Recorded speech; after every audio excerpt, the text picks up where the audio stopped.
It's so serious that look at Ash-Shafi'i rahimahullah. His students are pretty much Arabs. So when he was about to teach them Arabic, they said, we don't need to know Arabic, we speak it already. And he said, إِنَّمَا أَخْشَى عَلَيَّ طَالِبَ الْعِلْمِ الَّذِي لَمْ يَتَعَلَّمِ النَّحْوِ. He said, the thing that scares me the most is a student of knowledge who refuses to learn, and nahu means grammar, Arabic grammar. That he might enter, أَنْ يَدْخُلَ فِي حَدِيثِهِ مَنْ كَذِبَ عَلَيَّ مُتَعَمِّدًا. There's a hadith of the Prophet ﷺ in which he says, whoever lies against me on purpose has guaranteed himself a place in hellfire. And he said, this hadith scares me about my students, the ones of them who don't take Arabic seriously, because they might end up making an Arabic grammar mistake in a hadith, and therefore they might end up saying something about the Prophet ﷺ that he didn't say. And what did he say about those kinds of people? They guaranteed a place in the hellfire. And these are Arabs, talking to Arabs. This is how seriously they took this subject.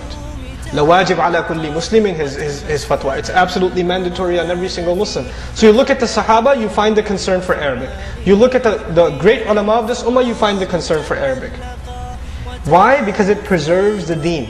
It preserves the integrity of the religion.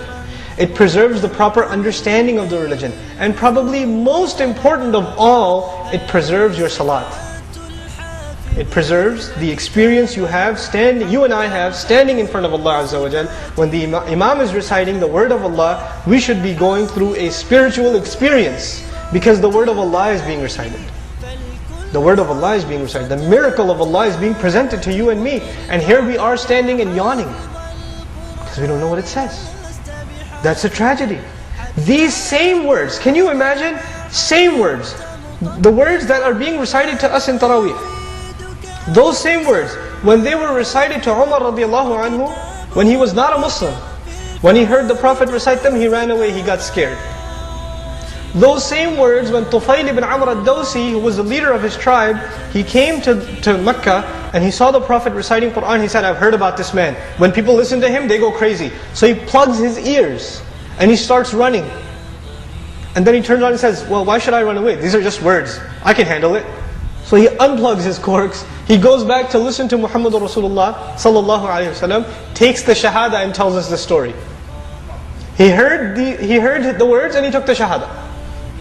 These are the words that the people who hated Muhammadur Rasulullah sallallahu alaihi wasallam, Akhnas ibn Shurayq, Abu Sufyan before he had become Muslim, Abu Jahl. These people, you know what they used to do in the Seerah of Ibn Ishaq? They used to go to the house of the Messenger sallallahu alaihi wasallam all night. One of them is on one wall, sticking his ear to the wall, listening to Quran. The other one is on the other wall, the third one's on the third wall. And they're sneaking home before sunrise. And they run into each other. And so one of them says, what are you doing here? And the other says, well, what are you doing here? They were addicted to listening to Quran. They swore to each other they'll never come back. They caught each other the next day.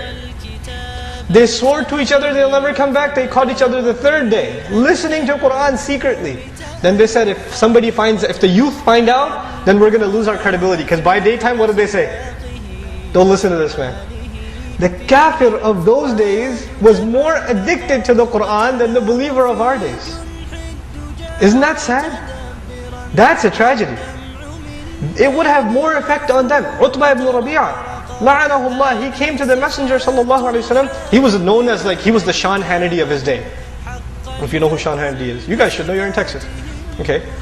So, he was like political debater, insults his opponents. He's known for really intimidating his opponent in debate.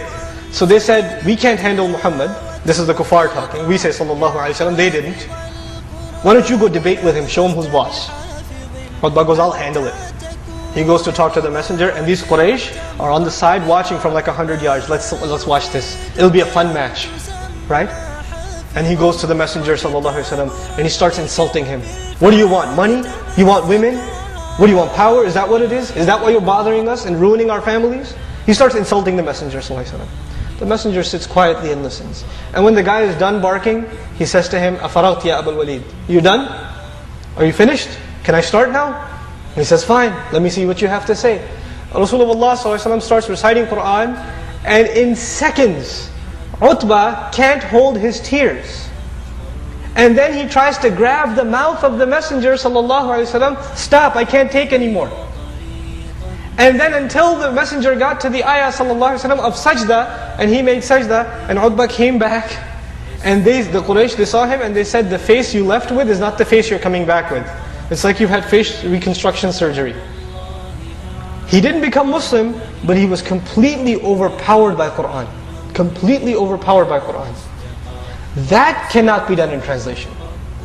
That power of Qur'an exists in the Arabic Qur'an. And that is the experience you and I should thirst for. We should long for it in the salah. حفظ الكتاب بصدره فبدا وضيئا كالنور